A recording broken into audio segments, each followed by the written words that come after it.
Hi everyone.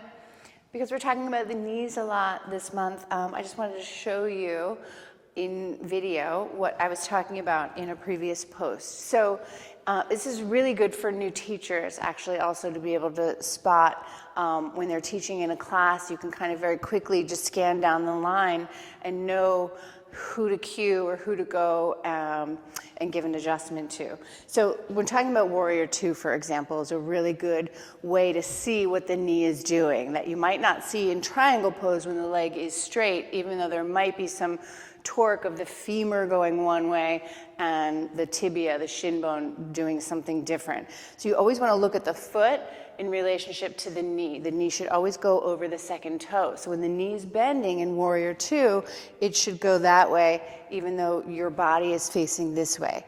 And what happens because of tightness in the inner thigh, an imbalance in the hip joint, training too much in one direction where one side of the hip and the leg is overdeveloped and one side is tighter and weaker, is the knee will not track the same way, right? Or distribution. So it could be from a fallen arch, right? So if there's pronation in the ankle joint, there's going to be pronation in the knee joint, there's going to be pronation in the hip joint, and that's a real like collapse into gravity. So you'll see that, and what they'll feel, they might not obviously even have that awareness, but they'll be doing this, and over time this is like something that can really set up for injury, because they're probably standing that way in life too. It's not just, oh, I did this in yoga, I did this in Warrior Two.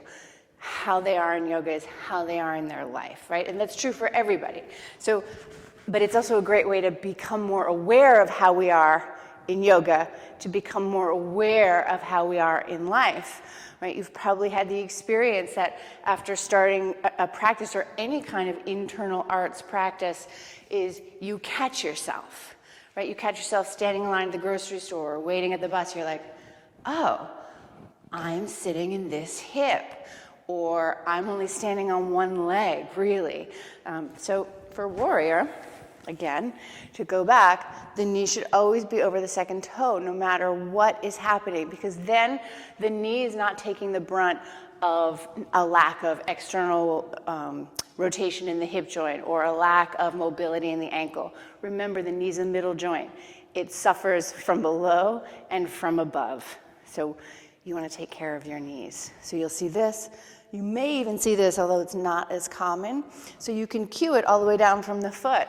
Plant the big toe. And if I just think I'm going to plant the big toe, oh, that's going to correct the problem above. You don't just want to cue like shove the knee in, because if they're not correcting that, that can just create a different problem.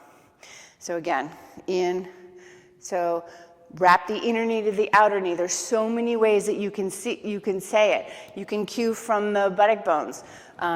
Draw the right sitting bone under. Okay, so if I just do that, that's going to bring the knee back into alignment. So you really, it's never the knee. It's the hip or the ankle. The knee is just the puzzle piece that pops out. So think about that next time you're teaching or practicing. Namaste.